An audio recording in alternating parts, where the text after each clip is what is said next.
Yo, assalamualaikum warahmatullahi wabarakatuh. Waalaikumsalam warahmatullahi wabarakatuh. Kembali lagi bersama kami di podcast Ombak Obrolan Mahasiswa Baitul Kilmah.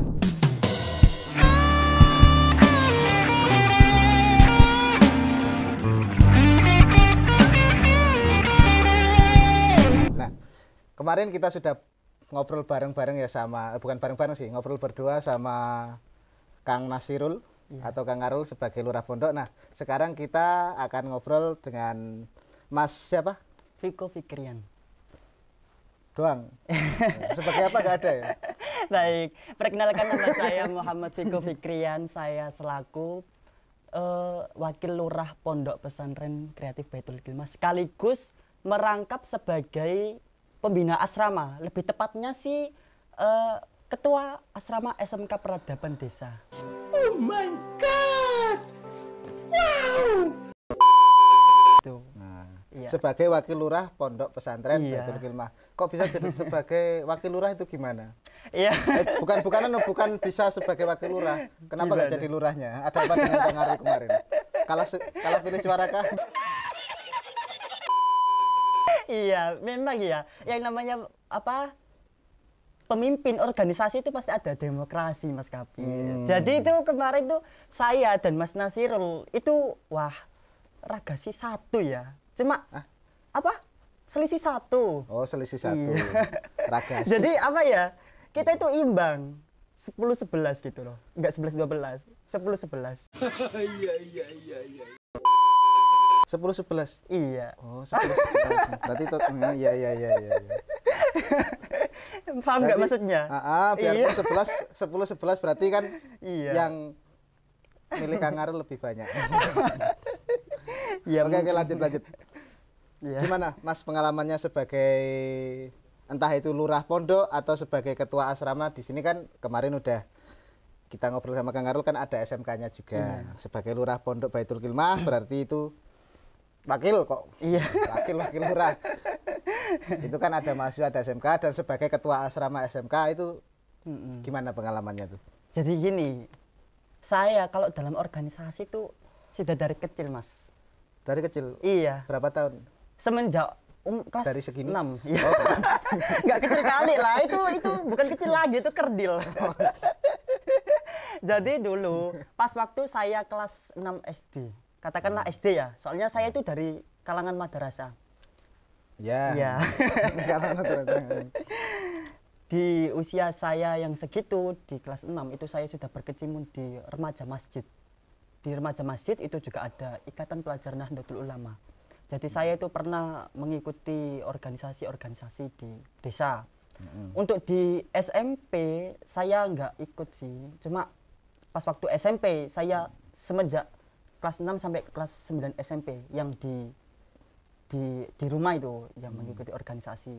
Ya alhamdulillah pas waktu kelas 9 saya itu sudah dipercayai sebagai ketua. Tapi berhubung saya SMA-nya itu memilih dan memutuskan untuk lebih tepat kayak hijrah. Ya, saya mau memperbaiki diri. Saya waktu itu ke pesantren mondok. Oke, berarti ikut ke organisasian di remaja masjid itu kira-kira usia berapa atau umur atau kelas berapa itu? Kelas 6. Kalau kelas 6 itu berarti ke umur Ya, kelas 6 lah ya. Iya, kelas 6. Kelas 6. Sebagai apa? Jangan bilang sebagai panitia kota amal. Enggak. Saya waktu itu sudah menjadi anggota. Terus Iya. kelas 9-nya itu saya sudah menjadi ketua. Tidak berhenti di situ loh Mas saya. Di pesantren kelas 10 alhamdulillah waktu di sana kan ada OSIS toh. Saya sudah terpilih sebagai wakil ketua OSIS di kelas 10 itu. Kira-kira nih, Iya. kan dari keanggotaan di masjid Iya. sebagai OSIS sekolah dan sekarang sebagai Iya. wakil lurah Baitul Kilmah sekaligus ketua asrama SMK Baitul Kilmah atau SMK Peradaban Desa Baitul Kilmah. Ada gak hal yang berbeda dari masing-masing organisasi yang diikuti? Oh, banget. Banyak. Banyak. Gimana Yang itu? paling pertama beda itu pada orangnya sih. Maksudnya pada orangnya beda lah. Iya. Ya masa santri BK dulu Canda. jadi takmir masjid juga kan? Bedanya enggak? itu apa ya? Kalau dulu di kampung itu kami itu lebih luas, lebih leluasa gitu. Maksudnya lebih leluasa. Iya, lebih luasa. Tidak di dalam lingkungan pesantren. Kalau di perdesaan waktu itu kita mengadakan kegiatan perlombaan, maulidan, ada tontonan sekermania. Kita tuh cari uang itu sendiri. Iya. Itu dari Iya. Cari uang sendiri. Apa? Enggak. Apa itu loh? LPJ.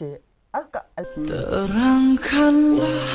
LPJ sih proposal. Kami tuh cari maaf. Cari bantuan melalui proposal. Turut apa? Toko-toko yang besar, kampung. Ya kami harus gitu. Kalau nggak gitu nggak bikin acara kami. Nggak akan jadi. Bentar. Iya. Nah, tadi kan bedanya ketika di takmir masjid kampung Iya. ya. Itu masjidnya udah warna hijau belum? Udah besar. Oh, udah ya. Sekarang soalnya masjidnya warna hijau. Oh iya. Iya, kami kan NU. Nah, itu kan masjid kampung lebih leluasa. Maksudnya lebih leluasa dalam arti perbedaan keleluasaan sebagai pelaku organisasi di masjid kampung dengan di pesantren itu di sisi mananya? Jadi gini, kalau di pesantren itu kan kami itu terkengkang oleh peraturan pondok, oleh ketua yayasan, oleh para kiai. Wah, terkekang. Enggak, Gimana? katakanlah kami tuh harus di dalam lingkungan pondok, harus dalam lingkup pondok, nggak boleh keluar. Oh, oke. Jadi kalau kami mengadakan kegiatan, mengadakan perlombaan atau mengadakan acara-acara, ya kami cari uang tuh dalam Lingkungan pondok. lingkungan pondok. Kalau pengalaman saya, oh iya dulu saya itu juga pernah jadi rois am pondok pesantren di waktu SMA. Lah itu pas kami kalau cari uang itu kalau di desa kan carinya pakai proposal. Tapi kalau kami carinya di pondok itu pakai denda. Jadi waktu apa ya? Pas saya lihat hal kecil itu, wah itu harus didenda. Oh. Kalau ada paralon pecah, didenda 50. Wait a minute. Who are you? Oh iya, dulu saya itu juga pernah jadi rois am pondok pesantren di waktu SMA. Emang apa sih nggak boleh? Sombong amat. Jadi pas waktu itu saya di pesantren kalau cari uang itu melalui denda. Kalau ada orang yang pulang izinnya 3 hari, melar sampai 1 minggu, jadi tinggal ngeping. Berhari itu berapa? Tinggal ngeping, tinggal Iya, ngali mungkin. tinggal dikalikan. Kalau izinnya 3 hari, sampai pondok 1 minggu, jadi 50.000 kali 4, 200.000. Itu. Gini. Ini saya mau tanya nih. Iya. Kok sepertinya agak memang harus kayaknya perlu ditanyakan sih. Iya. Misal, kalau di masjid kampung ya, Iya. nyarinya kan ke masyarakat pakai proposal. Kalau di pondok itu nyarinya pakai takjir. Iya. Kan takjir itu kayak denda pun kan itu termasuk takjir juga. Apa itu salah satu cara nyari atau gimana? Misalkan kalau nyari dana itu lewat denda, takutnya ini pondok pesantren disiplin. Jangan-jangan waktu ngadain acara nyari dana, nyari yang langgar, gak ada yang langgar. Enggak gitu konsepnya. Jadi mohon maaf untuk kawan-kawan semua pemirsa Kawan-kawan rumah. di sana. Iya. Nah, kawan-kawan di Terutama yang di rumah mendengarkan ini. Bukannya kami mencari uang lewat denda. Tapi itu salah satu program pondok untuk membuat santri-santri biar tidak melanggar, tidak nakal seterusnya. Jadi kita konsep biar mereka tuh kapok dengan ulahnya. Ya, berarti buat teman-teman Iya. yang dulu pernah menjadi teman Kang Viko ya, kalau teman-teman udah suudon, Kang Viko nyari uang lewat denda, itu maksudnya itu buat itu ya. Itu kata Kang Viko. Iya, ya itu maksud saya yang dari kan pertanyaan sama Mas Kapi itu tadi bilang bedanya di mana. Saya kalau ini dari segi materi ya, itu bedanya di situ kawan-kawan. Jadi kalau dalam segi organisasi sama-sama sih kompaknya. Dari desa itu sama kompak, bekerja keras semua. Kami itu membagi jobnya juga sesuai dengan job-job kami. Gitu. Ya emang tipe organisasi ya. Nah, kira-kira nih. Nah, sekarang di organisasi kepengurusan Baitul Kilmah nih, kan juga ada tipe-tipenya juga kan, masing-masing karakter dari Iya. tiap-tiap organisasi. Nah, Iya. menurut Kang Viko, selama menjabat sebagai wakil lurah Baitul Kilmah dan ketua asrama itu, apa aja sih pengalaman entah cerita atau tantangan selama hari-hari yang jenengan lakukan ketika mengampu tugas sebagai wakil ketua itu? Kalau sudah tanya tantangan ya berat sekali loh Mas. Asiknya dulu, asiknya. Oh asiknya dulu. Asiknya dulu. Iya ya. Asiknya itu pengalaman semakin nambah. Hmm. Dalam artian kita organisasi di masa SMA dan di masa mahasiswa itu beda sekali loh Mas. Beda. Iya. Karena kalau kita di mindset anak SMA itu kayak nggak ada lingkungan lain. Jadi kita harus terfokus di situ saja. Ruang Apalagi lingkupnya itu- cuma iya. SMA aja yang Cuma apalagi anak pesantren, nggak tahu apa-apa. Lah kalau mahasiswa, nggak tahu apa-apanya pakai gini ya, bukan beneran nggak tahu apa-apa. Pakai gini ya. beda kalau mahasiswa. Apalagi di Baitul Kilmah yang bermacam-macam mahasiswa. Ada dari negeri, dari swasta, campur. Ada lagi dari anak SMK. Jadi kita itu, saya selama di sini tuh, wah menyikapinya tuh agak kaget sih. Apalagi kan saya baru lulusan tahun kemarin, 2021. Jadi kayak, aduh lingkungan mahasiswa kok kayak gini ya? Apa terus gimana nih sikapku? Aku sampai apa ya? Terbelunggu, terjerumus dalam terbelenggu. Enggak, terjerumus. Enggak, ini maksudnya bukan. terjerumus dalam pikiranku sendiri. Ah, Aku iya. memikirkan solusi itu, waduh sangat sulit. Sampai saya tanya-tanya ke teman-teman yang lain, ini gimana ya caranya? Soalnya kan saya itu mahasiswa baru, terus ke Jogja juga baru, lingkungan luar juga baru, semua itu serba baru. Jadi saya agak kaget. Silakan. Agak kaget dengan lingkungan luar sih.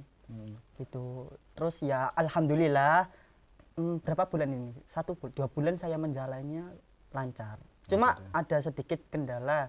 Ya memang sih kan kita mahasiswa betul. harus sadar sendiri apa tugas-tugas kita, terus tanggung jawab kita. Kita nggak bisa menyuruh langsung, kamu. Kamu buat aku tersipu.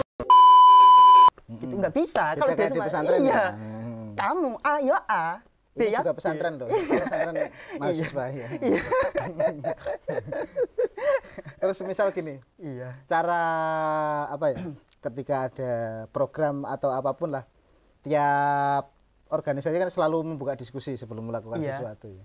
Kira-kira ruang diskusi antara di zaman-zaman SMA dulu atau SMP dulu sama yang sekarang dirasakan di masa-masa mahasiswa, kira-kira ruang diskusinya itu banyak bedanya atau ada hal-hal yang Gimana? apa ya, banyak samanya, bukan banyak samanya, atau hal-hal yang menjadi ciri khas bagaimana ruang diskusi di lingkup SMA dan ruang diskusi di lingkup mahasiswa, kan secara pola pikir mereka itu beda, Iya. ya kan? Iya, beda sekali. Jadi dulu pas waktu di pesantren, kami itu kalau ada diskusi, itu pasti didampingi sama ustadz-ustadz. Di zaman SMA ya? Iya, di zaman SMA. Kan di anak umur segitu, kalau nggak didampingi kan, ya walaupun kami bisa, tapi perlu dampingan sih. Soalnya kan pesantren kan tempatnya kita belajar untuk ke masyarakat besok. Jadi kami pas waktu rapat itu didampingin sama ustadz-ustadz. Tapi ya gitu, nggak bisa usul dengan apa ya, dengan suara hati kita sendiri. Oh, gitu. Beda dengan mahasiswa. Nah, Wow, banyak sebentar. saran, banyak kritik. Yang menjadi pembatas usul nggak bisa plong di SMA itu apa? Atau gara-gara memang kurang beranikah atau memang masih sungkan dengan ustadz-ustadz yang mendampingi? Lebih tepatnya sih kita ingat kalau itu pesantren. Jadi kita nggak punya usulan yang luas seperti di mahasiswa ini. Kita sangat luas karena lingkungannya juga luas. Jadi kalau di SMA, di pesantren dulu, itu ya itu aja. Gimana? Cuma solusinya memperbaiki aja. Nggak ada solusi baru. Berarti menyadari hal itu ketika sudah menjadi mahasiswa ya? Iya. Oh, betul. Jadi waktu dulu itu ya cuma menerima nasib aja saya. Ya, alhamdulillah sih dapat ilmu juga sih. Pengalaman paling Iya, penting. pengalaman itu. Nah, ini kan tadi sebagai wakil lurah pondok Iya. ya. Nah, sisi lain sampean juga sebagai ketua asrama SMK nih. Iya. Berarti anggap aja di pesantren itu sampean menjadi abangnya anak-anak SMK, ya kan? Iya. Yang ngurus. Itu gimana tuh? pengalamannya? Yang awalnya kalau nggak salah bisa dikatakan sampean anak terakhir kan, bisa dikatakan Iya. ya. Tiba-tiba punya adik sebanyak itu. Nah, gimana tuh ngadepin mereka tiap hari gitu? Aduh, dikatakan sulit sih enggak, dikatakan asik ya juga enggak. Di masa-masa umur SMA itu enggak ada lucu-lucunya. Mau katakan lucu juga enggak anak SMP, enggak anak MI lagi. Ya, gimana ya? Yang namanya anak SMA itu didikannya sudah beda. Kalau kata guruku dulu, kita menyikapi anak itu ada tingkatannya masing-masing. Di usia 1 sampai 8 tahun, kita agak tegas. Ke atasnya lagi tegas lagi. SMP lebih tegas lagi. Kalau di zaman-zaman masa-masa anak SMA itu tidak bisa. Harus Iya. ada cara lain. Caranya dengan kasih sayang. Asik. Iya. Berarti sampean menyayangi semua adik-adik SMK ya? Iya, sayang sekali. Walaupun adik saya SMK yang nonton. Ya. Paling nggak kalian disayangi Kang Viko ya. Iya, walaupun sering tersakiti loh. Aduh. Itu nama lain Kang Viko adalah Kang Overthinking ya. Itu bisa dicatat. Jadi kalau dia sekarang ngomongnya yang lancar itu berkat hasil overthinking semalam. Iya. Terus adik-adik SMK di sini tuh karakternya seperti apa sih benernya? Atau sama kayak karakter sampean dan teman-teman ketika SMA dulu? Ada samanya, tapi banyak bedanya. Samanya dulu deh. Samanya dulu. Samanya dulu ya kalau pagi. Contohnya aku sendiri. Dulu kalau pagi pernah itu ya Allah waktu subuh tuh enggak sampai kena gebyur. Nah, ini catatan di bawah bukunya anak-anak pondok. Iya. Ya itulah. Itu Tapi samanya. harus dipaksa, memang harus dipaksa. Bedanya itu kalau di sini tuh beda daerah sih. Beda daerah doang, bedanya. Beda kan kita beda daerah, jadi beda karakter. Oke. Kalau dari pondok saya dulu, itu kan Jawa Timur. Ya lingkup-lingkup itu aja. Orang Jawa Timur ya hampir sama lah wataknya, walaupun beda kabupaten. Oh iya, ini Gitu. spoiler. Spoiler. Apa spoiler? Dari informasi SMK di sini itu teman-teman ada di SMK ini dari banyak daerah ya. Iya. Ada yang dari Jawa, ada yang dari Sumatera, yang dari Papua belum ada. Nah, jadi mungkin karakter mereka juga teman-teman BK yang sebagai pengurus ya juga agak kaget kan? Iya. Mungkin beberapa pengurus yang di luar udah pernah tahu dunia luar, di luar pulau mungkin udah sedikit banyak paham. Tapi Kang Viko belum kan ya? Belum. Nah, itu dengan berbagai karakter mereka itu. Iya. Cara sampean menghadapi gimana? Oh iya, sebentar. Kalau kita berbincang masalah anak-anak SMK, saya mau promo ini. Acara kita disponsori oleh Pustaka Baitul Kilmah, yaitu buku Arus Balik Peradaban Desa. Dan lagi kerennya ini adalah karya dari teman-teman SMK kelas 11 SMK Peradaban Desa. Sesal yang tak berguna. Tepuk tangan. Waduh. Saya yang sebagai mahasiswa itu agak minder sih. Soalnya di waktu saya SMA itu belum bisa buat karya. Tapi alhamdulillah setelah saya mengenal Baitul Kilmah, sekarang saya punya karya. Alhamdulillah walaupun tidak banyak sih. Soalnya kan pesantren kreatif, pesantren literasi. Jadi kita harus literasi. Oh iya. Pesantren kreatif, pesantren literasi. Jadi kita harus bisa menulis apa ya? Membaca dan menulis. Bukan membaca, Berkarya pokoknya. Berkarya. Intinya berkarya. Iya, intinya berkarya. Jadi nanti kalau pemirsa di rumah ingin membeli buku dari produk Pustaka Baitul Kilmah atau Bookstore Baitul Kilmah, ini di bawah ada Di kontak sini paling. person. Iya. Ntar taruh di mana terserah sini atau Iya. situ. Kontak person kami. Oh. Iya ini. Jadi buat teman-teman yang bingung kok tiba-tiba SMK punya buku, mungkin bisa dilihat di podcast sebelumnya sama Kang Arul ya, bahwa Baitul Kilmah itu selain pondok pesantren ngaji kitab, ngaji Quran, kita juga punya kegiatan literasi. Nah, output dari literasi itu kita menulis. Nah, Salah satu hasilnya ini karya tulis anak-anak SMK Peradaban Baitul Peradaban Kilmah. Desa. Bisa saya taruh lagi. Monggo. Biar hafal ya. Iya. covernya. Keren Bismillah, loh. semoga gak jatuh. Iya. Ya. SMK Peradaban Desa tuh keren ya. Walaupun usianya yang muda, tapi karyanya tuh Kalau tua gak jadi SMK.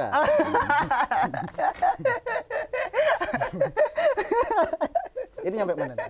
iya tadi ya apa pertanyaan yang mengenai teman-teman yang Oh, menghadapi karakter mereka iya, yang menghadapi. dari beda-beda daerah itu. Duh, mati rokokku. Jadi Lanjut. saya kalau menghadapi teman-teman di sini yang anak SMK, kalau yang dari kalangan Sumatera, Sumatera kan gimana ya, lebih bebas lah daripada Jawa. Maksudnya ya punya tutur kata, punya apa sopan santun, cuma lebih apa, lebih keras daripada Jawa. Kalau Jawa kan terkenal kalem orangnya, kalem santuy. Ya saya Katanya gitu. tapi kebanyakan sih Ya, lanjut aja. kalem santuy, tapi saya apa ya, cuma menuruti kata mereka aja.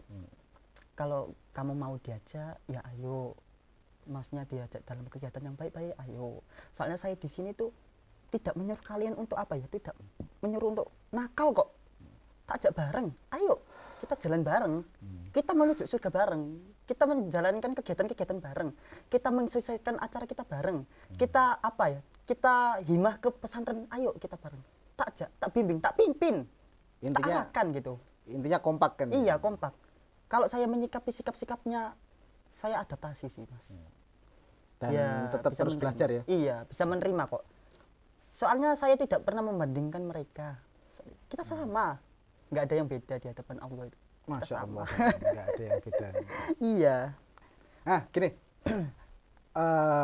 harapannya Mas Viko nih buat pesantren Baitul Kilmah ke depannya ya, entah itu di bidang literasinya kah atau hal lain, itu sama SMK Peradaban Desa juga ke depannya pengennya Mas Viko itu bakal jadi kayak apa nih? Kalau dari segi mahasiswanya ya, saya itu pengen teman-teman itu lebih semangat lagi, lebih tertib lagi, lebih giat lagi. Soalnya tujuan kita itu tidak di sini, tidak di dunia, Tapi di akhirat. betul. Terus apa sih tujuan kita ke sini? Kita pergi ke sini ke Baitul Kilmah itu membawa nama orang tua, membawa nama Membawa alma mater, amanah, betul. membawa nama kampung. Terus kalau kita pulang dari Baitul Kilmah, kita pulang membawa nama pesantren sini. Kalau kita sampai di rumah terus ditanya, kamu mondok sejauh itu bisa apa sih? Lah, itu yang saya maksud. Jadi kita harus semangat, semangat dalam semuanya. Kalau nanti di masyarakat biar kita tidak kaget, tidak shock dengan masyarakat yang menanggapi kita. Bukan kita sok baik atau sok pintar, tapi setidaknya kan di mata mereka kita itu bisa dalam kegiatan masyarakat kayak apa ya, kayak Banyak lah ya. iya banyak. Contohnya sih tahlilan sih, itu yang terutama yang Santri paling disorot. lulus itu harus bisa memimpin tahlil Iya itu. sama ngimami sholat. Jadi Biasanya terawih ya mas ya. harapannya Iya, ke depannya kan harapannya semoga setelah dari sini kita semua banyak bisanya lah ya, bisa berguna sama kepada gitu. masyarakat, Masyarakat. agama, bangsa, negara. Iya. Ya, gitu. Semoga lancar menjalankan tugasnya Amin. dan semoga tetap semangat. Semangat. Itu ya kira-kira teman-teman ya. Obrolan kita sama Mas Viko, Wakil Lurah Pondok Pesantren Baitul Kilmah dan Ketua Asrama SMK Peradaban Desa Baitul Kilmah. Oke, ketemu lagi di lain waktu. Jangan lupa komen, like, share, dan subscribe channel Baitul Kilmah. Baitul Kilmah. Wassalamualaikum warahmatullahi wabarakatuh. Waalaikumsalam warahmatullahi wabarakatuh.